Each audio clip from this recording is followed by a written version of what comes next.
Les champs de votre table Access 2013 sont formatés. Par exemple, certains champs vont contenir des nombres, d'autres du texte. Si le champ contient des nombres, le format permet de définir le nombre de décimales, la devise si c'est une valeur monétaire, un pourcentage, etc. Vous avez aussi des formats de dates. Donc par exemple, vous le voyez, j'ai ici à l'intérieur de ma table des clients des dates de naissance. Si je souhaite modifier le format utilisé, je clique dans l'entête, ensuite je rejoins ici l'onglet champ et je peux choisir le type de données. Donc ici, en l'occurrence, je peux choisir texte, numérique, date, etc. Je vais choisir date.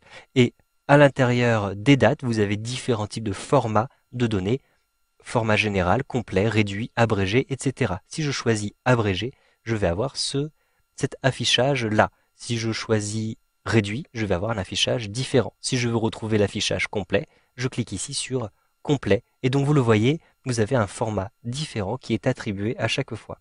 Vous pouvez aussi aller un petit peu plus loin à partir de l'affichage création. Pour rejoindre l'affichage création, simplement vous allez effectuer un clic droit ici dans l'onglet, puis vous allez choisir mode création. Vous pouvez aussi simplement cliquer sur cette petite icône qui se trouve tout en bas à droite de la fenêtre. Maintenant, vous le voyez, vous n'avez plus accès aux données, mais vous avez les différents champs qui apparaissent ici, avec en face à chaque fois le type de données. Vous reconnaissez d'ailleurs pour les dates de naissance, le type de données date. Je clique sur la liste pour retrouver le type de données qui m'intéresse, et ensuite, une fois que j'ai choisi date et heure ici, je vais retrouver le format à l'intérieur des propriétés à cet endroit-ci. Et vous voyez que j'ai ici un affichage date complet. Je clique sur la petite flèche vers le bas pour modifier cet affichage et je vous retrouver exactement le format abrégé, réduit, etc. De même, vous avez d'autres types de données. Par exemple, ici, mes références clients. Vous voyez d'ailleurs en face qu'il s'agit d'une clé primaire. Eh bien, je vais avoir un type numérotation automatique. Je vous conseille d'utiliser toujours la numérotation automatique lorsque vous avez une clé primaire. En effet, la numérotation automatique va incrémenter de 1 automatiquement et vous aurez à chaque fois une référence unique. Vous n'aurez aucun doublon, donc c'est ce qu'il faut utiliser pour les clés primaires. Donc je choisis numérotation automatique. Vous avez ensuite différents types de données pour le texte. Par exemple ici, pour le prénom, j'ai choisi un texte court, mais je peux cliquer sur la liste et choisir par exemple un texte long. Vous avez aussi des formats numériques. Si par exemple à cet endroit-ci, je choisis de créer un nouveau champ valeur des achats, je vais ensuite choisir une valeur numérique. Donc je clique à cet endroit-ci et je vais choisir numérique comme ceci. La valeur numérique me permettra par la suite de faire des calculs puisque le programme va reconnaître des nombres et des chiffres. S'il s'agit d'achat, en réalité je ne vais pas utiliser un format numérique mais un format monétaire. Je clique ici sur monétaire et immédiatement je vais avoir différents formats qui me sont proposés et je vais par exemple pouvoir choisir le format en euros. Choisissez ensuite le nombre de décimales, donc ici automatique, mais vous pouvez par exemple choisir une ou deux décimales. Ce sont là les types de données et les formats que vous allez utiliser le plus souvent, mais vous en avez d'autres. En cliquant dans la liste, vous le voyez, vous pouvez choisir par exemple un format oui-non, donc vous aurez des cases à cocher avec des valeurs qui sont binaires, soit oui, soit non. Vous avez aussi les objets OLE, donc il s'agit de programmes, si vous souhaitez utiliser des programmes à cet endroit-ci. Vous avez la possibilité d'insérer des liens hypertextes, donc ces éléments rentrés seront reconnus comme des liens hypertextes, c'est-à-dire comme des liens vers des sites internet.